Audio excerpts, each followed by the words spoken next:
That's super dope. The artist that you mentioned, I thought her name was like Seven the Genius. I could be wrong there though. She was on the track that you ended up doing on Conway's recent album as well, right? The From King to a God. I don't know exactly the name of the song that it was, but you're talking about the same person, right? Right, yeah. So the way you say her name is Love the Genius. So the 7 is kind of flipped into a L, and then the X stands as an O, and then it's, Love the Genius. So that's kind of how you say it. But yeah, we were both featured on that Crackin' the 90s record that's produced by Rock Marciano.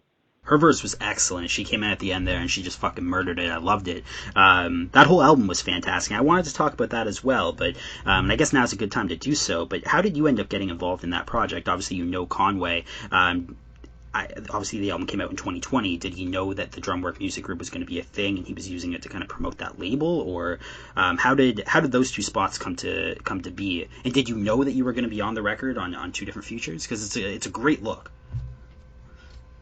Yeah, no, definitely. Love absolutely killed that record. I think we all floated. You know what I'm saying? It was great to be featured on there. What kind of happened was we recorded that record after the New York trip, and we went to Miami, and we did the Drink Champs thing. Conway brought us along for that. And so we knew, drum work obviously was a thing. We already had music that was recorded, and we just had plans on getting things officiated, you know what I'm saying, after whenever they were going to make the decision to do it.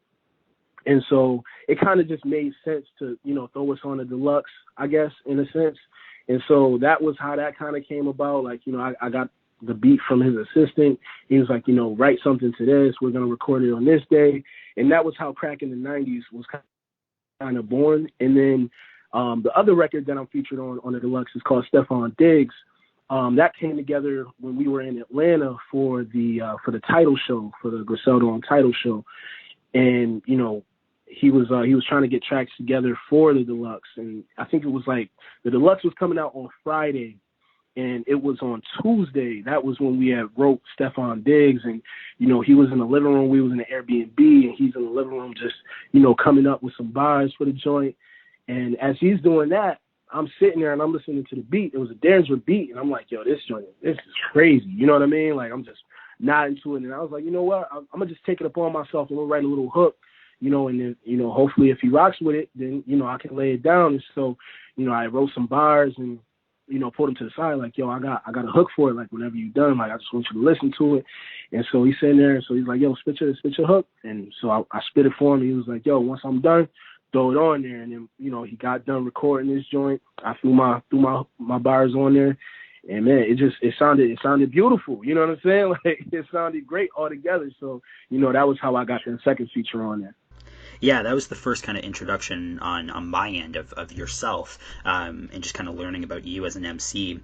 Did you notice a kind of a large increase in your own fan base since the Conway project dropped? Oh, for sure. Especially on Twitter, on Instagram, the presence is definitely felt of those people, from his fan base, kind of tuning in and seeing who I am. Gotcha.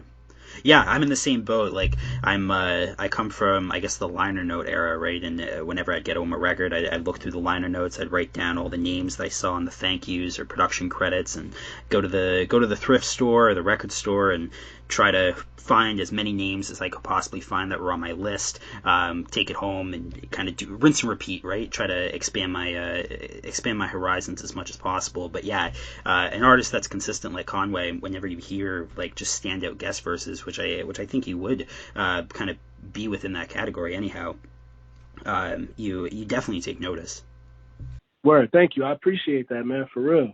Yeah, 100%. And it's definitely a testament to, Love the Genius and myself, because, Conway, he comes with a certain pedigree and, just prestige, man, when it comes to the bars, when it comes to the music. So, you don't hear everybody rapping with Conway. And I think what you said is like, it's kind of similar to that. You don't hear everybody on tracks with Conway.